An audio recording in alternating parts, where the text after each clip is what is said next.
Integrasi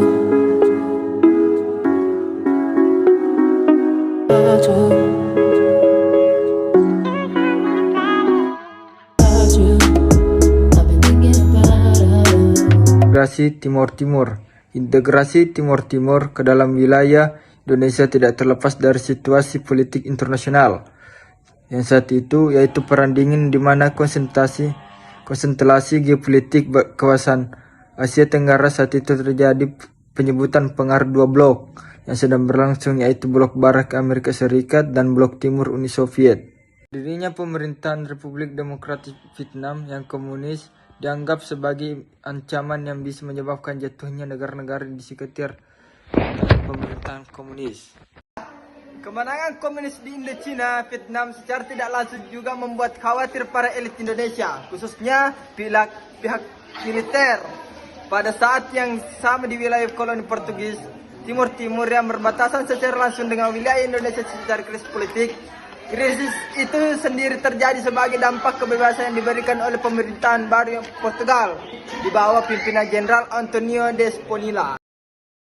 Pada tanggal 31 Agustus 1974, Ketua Umum AFODT Arnaldo dos Reis Araújo menyatakan partainya menghendaki bergabung dengan Republik Indonesia sebagai provinsi ke-27. Pertanyaan tokoh AFODT itu mendapatkan respon yang cukup positif dari para elit politik Indonesia, terutama dari kalangan elit militer yang pada dasarnya memang merasa khawatir jika Timur yang berada di halaman belakang atau ke tangan komunis. Keterlibatan Indonesia secara langsung di Timur Timur terjadi setelah adanya permintaan dari para pendukung proklamasi Balibo yang terdiri UDT bersama AFODT, Kota dan Trabalista. Keempat partai itu pada tanggal 30 November 1975 di Kota Balibo mengeluarkan pertanyaan untuk bergabung dengan pemerintah Republik Indonesia. Atas keinginan bergabung rakyat Timur Timur dan pemerintah bantuan yang diajukan pemerintah Indonesia, lalu menerapkan Operasi Seroja. Pada Desember 1975, operasi militer ini diam-diam didukung oleh Amerika Serikat AS. Pada masa itu, perang dingin antara AS dengan Uni Soviet yang komunis memang tengah berlangsung. Bersama dengan operasi-operasi keamanan yang dilakukan pemerintah Indonesia, dengan cepat juga menjalankan proses pengesahan Timur Timur ke dalam wilayah Indonesia dengan mengeluarkan UU Nomor 7 Tahun 1976 tentang pengesahan penyatuan Timur Timur ke dalam Negara Kesatuan Republik Indonesia NKRI dan pembentukan daerah tingkat 1 Timur resmi menjadi provinsi ke-27. Kekhawatiran akan jatuhnya Timur Timur ke tangan komunis membuat negara-negara barat khususnya Amerika Serikat dan Australia secara diam-diam mendukung tindakan Indonesia, tetapi penguasaan Indonesia terhadap wilayah itu ternyata menimbulkan banyak permasalahan yang berkelanjutan, terutama setelah berakhirnya Perang Dingin dan runtuhnya Uni Soviet. D. Dampak kebijakan politik dan ekonomi masa Orde Baru.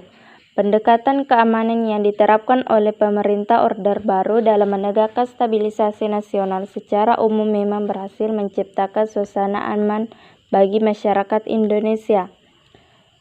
Pembangunan ekonomi pun berjalan baik dengan pertumbuhan ekonomi yang tinggi karena setiap program pembangunan pemerintah terencana dengan baik dan hasilnya dapat terlihat secara konkret.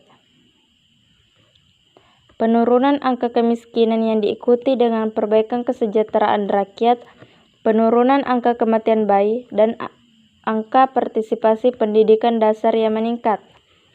Namun, di sisi lain kebijakan politik dan ekonomi pemerintah Orde Baru juga memberi beberapa dampak yang lain, baik di bidang ekonomi dan politik.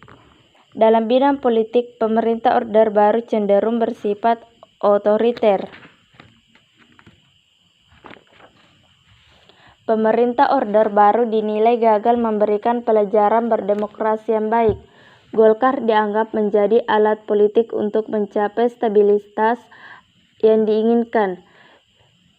Sistem perwakilan bersifat semu bahkan hanya dijadikan topeng untuk melanggengkan sebuah kekuasaan secara sepihak.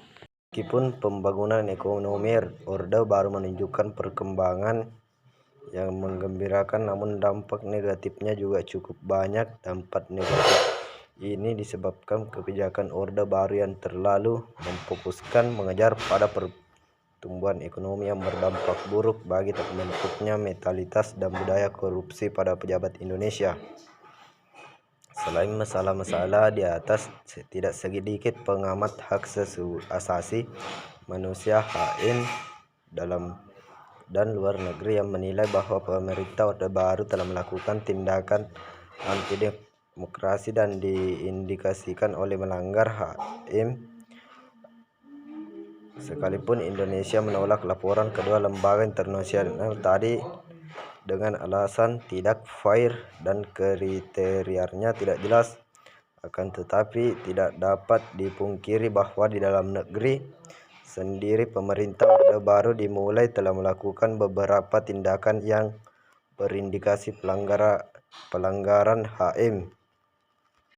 Pada kurun waktu berikutnya, pada tahun 1983 sampai 1988, terdapat dua peristiwa, yaitu peristiwa penembakan misterius Petrus pada bulan Juli tahun 1983, peristiwa Tanjung Priok September 1984. Sedangkan dalam kurun tahun 1993 sampai 1998 antara lain terjadinya peristiwa Janggawah Januari 1996, Padang Bulan Februari 1996, Freeport Maret 1996, Abepura Maret 1996, kerusuhan Situbondo Oktober 1996, Dukun Santet Banyuwangi 1998, tragedi Trisakti 12 Mei 1998. Situasi politik dan ekonomi seperti di atas, keberhasilan pembangunan nasional yang menjadi kebanggaan Orde Baru yang berhasil meningkatkan Gross Nation Product GNPS Indonesia ke tingkat 600 awal tahun 1980-an.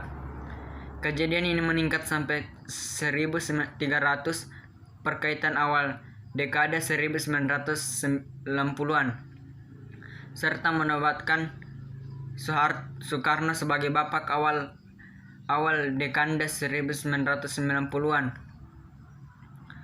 serta menobatkan meskipun pertumbuhan ekonomi meningkat, tapi secara fundamental pembangunan tidak merata. Tampak dengan adanya kemiskinan, sejumlah wilayah justru menjadi penyumbang terbesar definisi negara seperti di Riau, Kalimantan Timur, dan Irian Barat atau Papua. Faktor inilah yang selanjutnya menjadi salah satu penyebab terpuruknya perekonomian di Indonesia menjelang akhir tahun 1997.